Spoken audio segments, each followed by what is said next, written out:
Hi there everybody, Cameron Morrissey here. Today we're going to talk about instilling a sense of ownership in your team. Now the best way to do that is to handle two particular areas.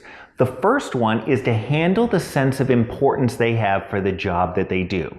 People take pride in the important things that they do. So what you need to do is you need to tie whatever their job function is to the overall mission of the organization. What they do is important, and you just have to describe to them why it's important for accomplishing the goals of the company. I used to manage a reservation department and for the hospitality industry, and so our way of tying that sense of importance to the overall mission is the people calling in to make a reservation, that's the first step in their vacation. That is the first step in a long line of contacts that they are going to have with our organization. And so making sure that first step goes right is the first step in them having a great stay with us. And so we tied what we were doing to the overall mission, which is customer satisfaction. And that's what you need to do for each role. Again, all of your roles are important, whether you are in accounting, whether you are in the warehouse, whether you're in marketing, whether you're in accounts payable, whatever it is important to the overall well-being and the overall mission of the organization. Find what it is and get with your people on it. The second thing to do is to highlight their successes.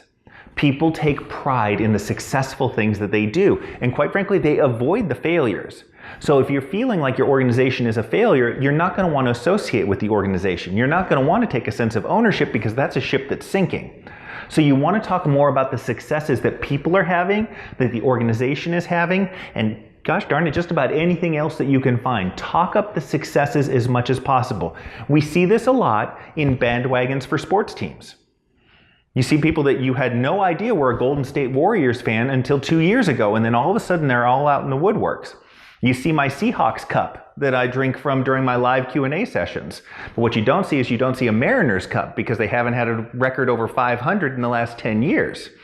All right? So people associate and take ownership of the successes that touch their lives. So the two things, if you want to instill a sense of ownership in your team, start tackling the pride that they feel for their job in the sense of importance and the pride that they take in their own performance and the organization's performance, and that is the successes. Importance and success equal ownership. Thanks so much, everybody. Have a good one.